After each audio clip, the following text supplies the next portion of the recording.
Hi, it's Marley. Welcome to my channel. Today I'm going to be kicking off a new reading vlog. So for this month's reading vlog, I wanted to do one where I caught up on some of the new releases from 2025 that I have not gotten to yet from some of my favorite authors that have put out new books. These are some books I'm really excited to read, so I'll let you know which books I plan to read and then we can get into the vlog. So the first one is going to be Beautiful Ugly by Alice Feeney. She is a thriller author and I've adored quite a few of her books. Unfortunately, I feel like I've seen mixed things on this one, so we'll have to see how it goes. But I know it's about this man who is an author, and one day his wife goes missing when he's actually on the phone with her, so he hears her disappearance. He's obviously really torn up about it. I think we skip a year into the future where he is going on this little writing retreat in the Scottish Highlands. Suddenly he sees a woman that looks like his wife. So we're going to be seeing, is it really his wife? What's going on? Is he kind of an unreliable narrator? Is he just seeing things? We'll see where it goes because Alice Feeney's books can get pretty twisty. Next up, of course, we got to go with Emily Henry's new book, Great Big Beautiful Life. Speaking of mixed reviews, I've seen an overwhelming amount of negative reviews for this book, which really makes me sad because I've never given Emily Henry's books less than 4 or 4.5 stars. I consider her a favorite author. So we're gonna have to see how this goes, but I know it is giving Evelyn Hugo, inspired by Taylor Jenkins Reid, where we have these two people who are writers or journalists, and they get called to write the memoir for this really well-known star. I don't know what this woman's famous for, but she's had this kind of mysterious life and she's finally ready to tell her story, and she's gonna let one of these two people write her story. So they are in this competition, I guess, with each other to win this lady's favor to write her biography. And so the romance is between these two people. I assume it'll be kind of like a rivals to lovers kind of thing. Now, I've heard a lot about it. I've heard that it's boring, that this woman's life is boring. I've heard the romance is not even good. There's no tension. So we'll see. We'll see if I agree with everyone.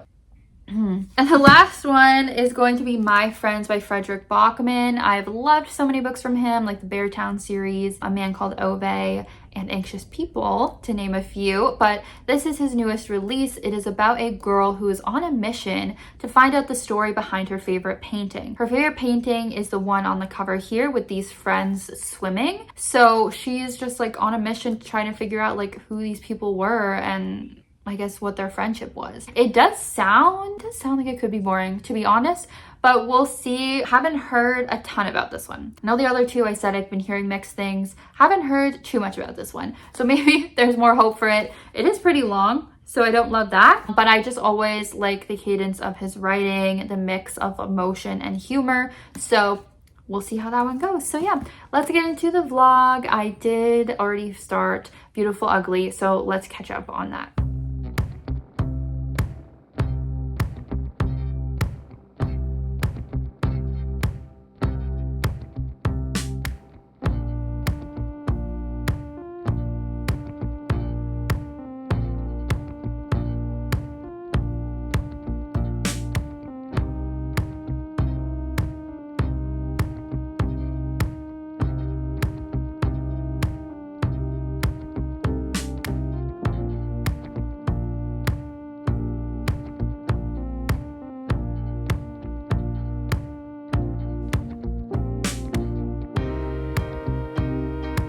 Hey vlog, I reached the halfway point in Beautiful Ugly, so wanted to check in. I did go to a wedding last night. I don't think I got any clips, but it has been a little bit of a rough morning for me. I definitely drank a bit too much, but anyways, at least I've been able to just have a lazy day and get a bunch of reading in. I definitely am enjoying the book. It's gonna be a pretty quick read. Honestly, I could maybe finish it today if I wanted to, but I have a few things I want to do. But yeah, it'll be a quick read for sure. So as I think I talked about, our main character, Grady, and he is an author. One night he is on the phone with his wife. He literally listens to her disappear. She decides to pull over because she sees someone in the middle of the road. She is going to investigate, and then he just never hears her return back to the phone call. Her car was just kind of left stranded. Yeah, she's just disappeared. And his wife was an investigative journalist. So kind of the first thing that I thought is maybe like she was investigating a case and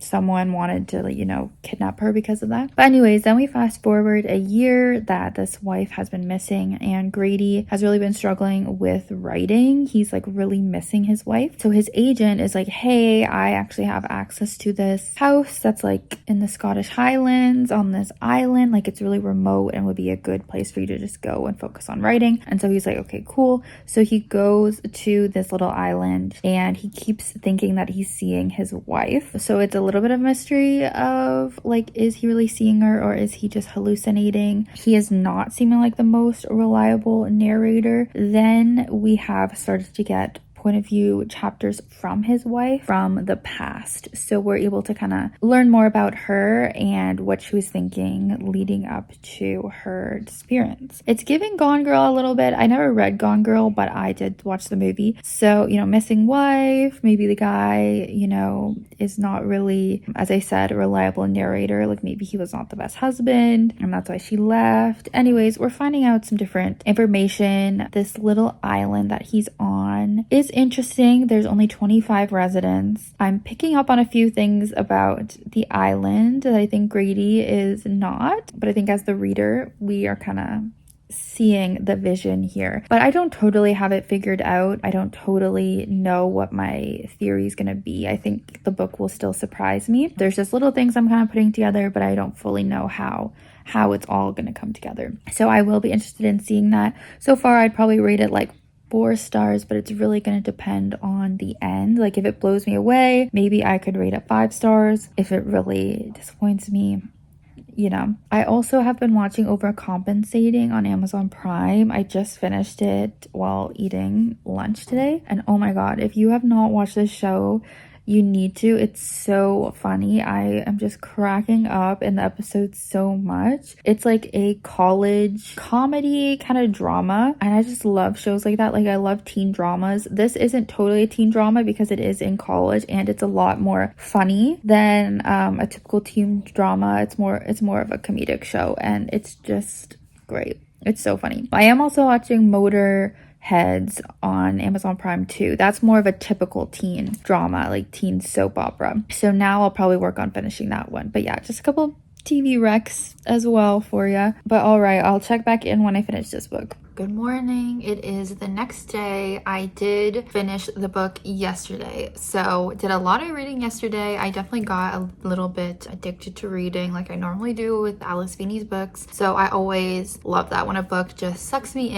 and I can, you know, read the majority of it in one sitting kind of thing. So yeah, overall I did enjoy this book. I think it allowed you to have a lot of different theories, which is one of my favorite things about thrillers. And in typical Alice Feeney fashion, there were definitely some major reveals that came. I do think a lot of the book you could piece together what was going on with some of the clues that we had, but there were definitely a few things that took me by surprise and I don't think most people would guess because it started to get a little bit out there, a little bit unbelievable, but I think that's common with her books. And so I think if you're reading her books, you gotta kind of know to expect that. In a way, I feel like the book was unique, but then also in other ways, the twist did remind me of some of her other books. But I think you either like her writing or you don't. Like I've definitely seen some negative reviews for this book. I totally understand why some people wouldn't like it, but I do think overall I quite liked it. I rated it 4 stars on Goodreads. I definitely would consider a higher 4-star rating. Couldn't quite get 5 stars, I think, because I don't know, it did start to feel like a little bit repetitive and like, okay, we were getting like a lot of information, and the fact that the end could almost be a little bit confusing. It was kind of a little bit out there, like I was saying. So I don't know, just didn't enjoy it as much as Daisy Darker or Rock Paper Scissors by this author, but it would probably be like my next favorite after those two in terms of like the order of her books. I still haven't read all of them, but of the ones that I've read, so I feel pretty good about that one. Definitely not disappointed. Like a 4-star read is pretty good. But yeah, in terms of like recommending this book, I think hopefully you've read some of her other books and you get a sense of like her writing style and stuff, and I would only recommend it if like you like her types of thrillers and her types of twists. But I do think they are quite addicting, as I said before. It is Monday now. I have a couple work meetings today and some other work to do, but then hopefully this afternoon I'll dive into my next book. I'm thinking I'm gonna go with the Emily Henry book. I feel like the length of the Fredrik Backman book is a little daunting for me, so I might save that for last.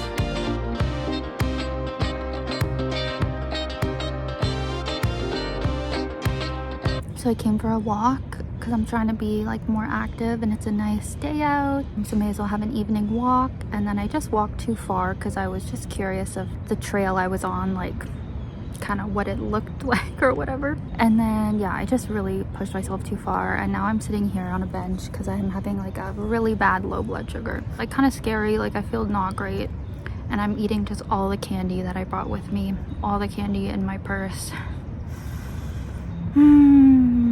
This was not a smart diabetic decision coming on this really long walk. Oh God. Sometimes it works out and sometimes it doesn't. All right, I'm here for a real update this time. Peach is shaking the table. Clearly I did survive that walk. I'm halfway through A Great Big Beautiful Life. So far I don't really understand the hate, to be honest. So far I'm liking it. It's pretty on track to other Emily Henry's. Maybe on the lower end of the enjoyment spectrum of all her books, but like I do not think it's as bad as some people have said. So yeah, we have our main character, Alice Scott. I'll be honest, her character was annoying me at first because she's very, very optimistic, overly happy. That's a really nice, character trait to have, but she was coming across a little bit annoying to me, I will admit. Now I like her more. But yeah, we have her, and basically she like just found this lady Margaret. She was like an heiress, very well-known person in the media, and she just disappeared one day. No one knew where she was. Alice gets this tip and finds out where she is, and I guess approaches her to say, hey, if you want to tell your story, finally, your side of things, not just what the media said about your life, then I can tell it because like I'm a journalist, blah, blah, blah. But turns out there's this other guy, this other journalist or writer named, sorry, I was interrupted. I think I was saying that the other character, Hayden, is another journalist, and he's like award-winning, very popular and successful, and he is also in the running to be able to tell Margaret's story. So she kind of invites them both to where she's staying, and she's like, I want to get to know both of you throughout the month, and then I will choose who I want to tell my story to the world. I want to have trust with them, blah, blah, blah.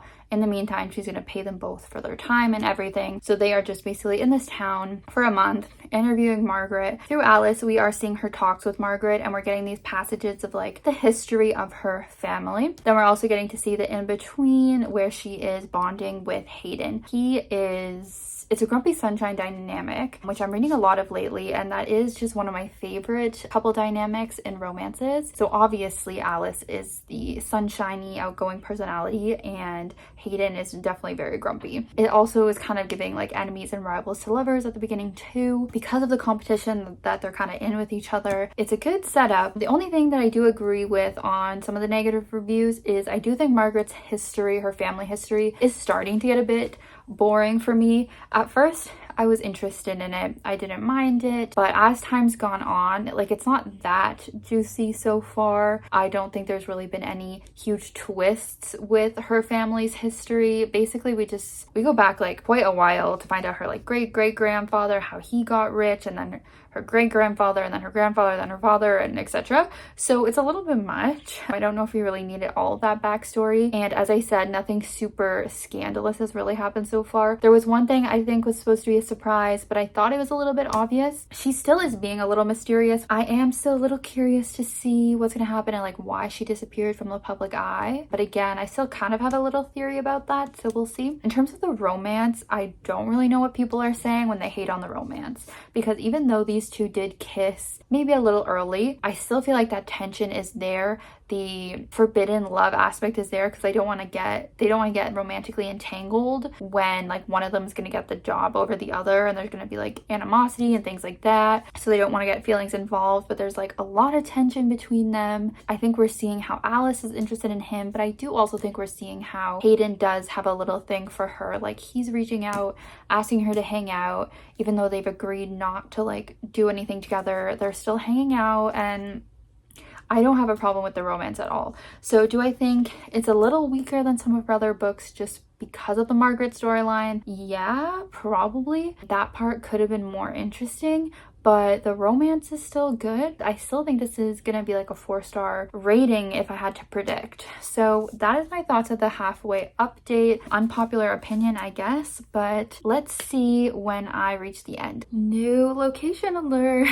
I am here visiting my mom for the weekend. Actually, it's a bit of a throwback because I filmed quite a few videos for my booktube channel here when I first started it, because during COVID is when I started my channel and I would come to my mom's quite a bit during that. But anyways, checking in because I just finished Great Big Beautiful Life. I feel so bad that this book is getting so many negative reviews because I feel like Emily Henry took a bit of a risk, like doing a different type of story than like her typical romance, and this book still had so much heart and like was so beautiful that I just feel really bad that like some people are hating on it, because at the end of the day I really liked it, and honestly I was tearing up just now when I finished it. Like it really is, as the title says, beautiful, and the title kind of describes the vibe of the book more. Like I do think this is more of like a literary fiction than a romance. Like romance is a huge part of this book, but I think people have to know going into it to have proper expectations, I guess. And it's hard to know that because Emily Henry is known for really good romances. Like her last release, Funny Story, was like such a good romance, and so then to pick this up and it's like more of a literary fiction, I guess that is just going to be surprising for readers when that's not what they like were expecting. But if you know that going in, like if you're watching this, a lot of background noise, sorry, if you're watching this, you haven't read it yet, like hopefully this review can set proper expectations for you. I do think like halfway through the book I was getting a little bit bored. I was feeling a little bit like it would get dragged on. I don't know if I mentioned it before, but some of the descriptions I felt a little bit unnecessary. Like it would be describing the main character like, I put on my face cream, I put on my retinol, like I put on my sunscreen, I got ready to go, and it's kind of like, okay, like why do we need every step by step of this? Like, so yeah, in a way I feel like it was a little bit long, but we did get, you know, some more reveals with Margaret's story, a little bit of a twist in there that I appreciated, because I do feel like a lot of her story was, as I think I said before, not that juicy, not that shocking, and you could kind of expect. Even the thing that I found to be a twist at the end, there might be people who guessed it. But yeah, there was something with that story that I did like at the end. The romance, as I said, is good, but I would read this if like you don't mind when the couple is together for a lot of the book, which typically I don't like that much, but I actually didn't mind it. It was nice to see her characters kind of just be together and be happy together. The ending felt a little bit rushed as well. The ending, I feel a lot happened in like 20 or 10 pages, but it was really beautiful. As I said, had me emotional, and so I think that just makes sense for me to rate this 4 stars. So is that what I rated the last book? 4 stars? So we have 2 4 stars in a row. Not bad. Can't be mad about a 4-star. Obviously always hope for something higher, but yeah. So that is my review for that book. Unfortunately, I didn't bring My Friends by Fredrik Backman because I didn't want to carry that big book on the train with all my other stuff, especially because this weekend we might go to like a used bookstore or used book event, and so I might actually buy some books. So I didn't really want to have like a ton of stuff to carry on the train. So I'm not going to be able to start that book for the next couple days. I do have like an audiobook that I'll focus on while I'm here. But yeah, so the next time you see me or the next time I update, it'll probably be a few days from now, but maybe I'll show you like some of my weekend here with my mom. We'll see. But yeah, let me know your thoughts on A Great Big Beautiful Life down below for sure. I don't go lowy on this walk.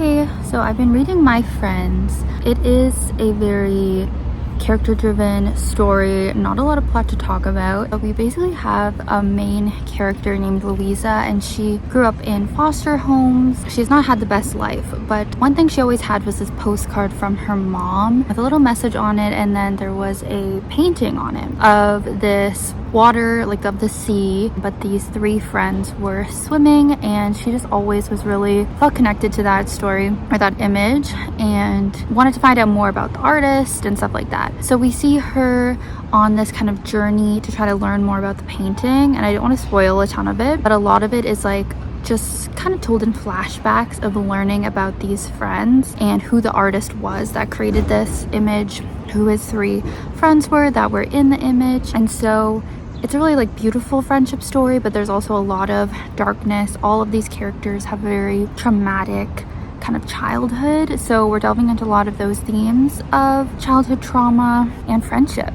And so it's dealing with a lot of deep topics, but I could see people maybe getting a little bored with it since there's not a lot of plot. I'm still liking it because Fredrik Backman's writing is very beautiful, but I'm not feeling that 5-star feeling quite yet, but we'll have to see. I'm halfway through. I haven't had a lot of time to read this week because I've been busy. I went to actually the How to Train Your Dragon live action advanced screening here in Toronto. The director was actually there and did a little Q&A, so maybe I'll show a clip of that after. But I actually love that movie. Like, I've never seen the How to Train Your Dragon animated movies, so all the story was new to me. But yeah, I really loved that live action. Like, it was really epic. Highly recommend for anyone who's not seen that story yet. And even if you have seen the animated, I'm sure like the live action is quite a different experience. And then I had some work like strategy meetings or AGM, stuff like that. So now I am headed to actually my book club, my IRL book club. So I have to commute a little bit for that. So I'm going to be continuing to read. But yeah, so far I am enjoying this. But the title is very apt. My Friends, like, it is very much just about this friend group and Louisa learning about it. And she has her own, story we're also hearing about. No, but both Jay Baruchel and America Ferrera weighed in on the final casting. So once we were down to my 3 favorite hiccups and my 3 favorite Astrids, I shared them with Jay and America and just said, what do you think? It was funny because America, she couldn't decide between the top 3 Astrids, but she knew immediately that Mason should be the hiccup. She said, for what it's worth, he's the guy. Weren't they perfect? They were perfect. Yeah. Well, everybody loves those characters, and I think everyone thinks of the dragons as characters too, especially Toothless. To bring Toothless to this live action film, how did you refine Toothless' design, how Toothless moved, how Toothless acted in this world? Well, he's tricky. Toothless is a tricky case because a lot of the dragons in the animated movies are quite cartoony looking, and so it was easier in a way to do the adaptation to live action, because then we just worked backward. We thought, if the animated version is a caricature of the real animal, then what did the real animal look like? And we could lean into those references, like a crocodile for the Monster's Nightmare, and a tropical bird for the Deadly Natter, or a fussy walrus for the Gronkel. Like, they all had animal references that we could look at real world animals and use a lot of their textures. And oh, hell yeah. Woohoo! Hey vlog, I am here because I finished My Friends by Fredrik Backman last night. This was definitely a beautiful, beautiful story. As I've said many times, Fredrik's writing is really enjoyable for me. The way he told this story, it was reminding me a lot of his Beartown series, where he kind of jumps around a lot in the story. He'll hint towards things in the future, but then he'll kind of reel back. To be honest, I feel like a part of me not as annoyed by it, but like he was doing a lot of like bait and switch moves, which again, in terms of his other books, I feel like he did that the most in Beartown, where maybe he'll allude or he'll make the reader think that, let's just say, a character's gonna die and then they don't actually die, or just things like that, where he almost like teases that something's like more heartbreaking than it ends up being. I feel like he was just doing that a lot in this book. Maybe because I've seen him do it before in other books. It was just like, oh, like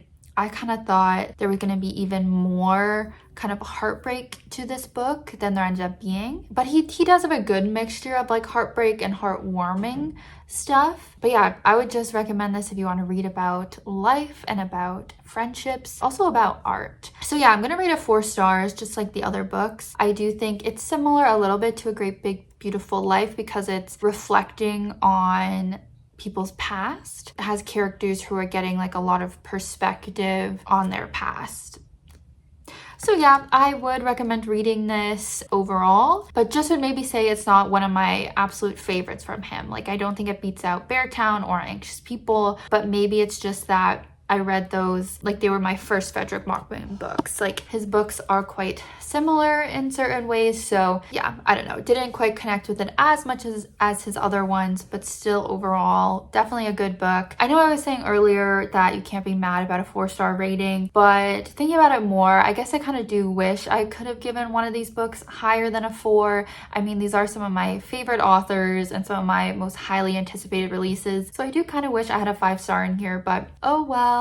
So yeah, that's what I thought about these 3 2025 releases. If you've read them, definitely let me know your thoughts below, if you agreed with me or had different opinions. Yeah, thank you so much for watching, spending this time with me. Hope you have a great rest of your day. Please subscribe if you have not already for more reading vlogs like this. I'll see you soon in a new video. Bye!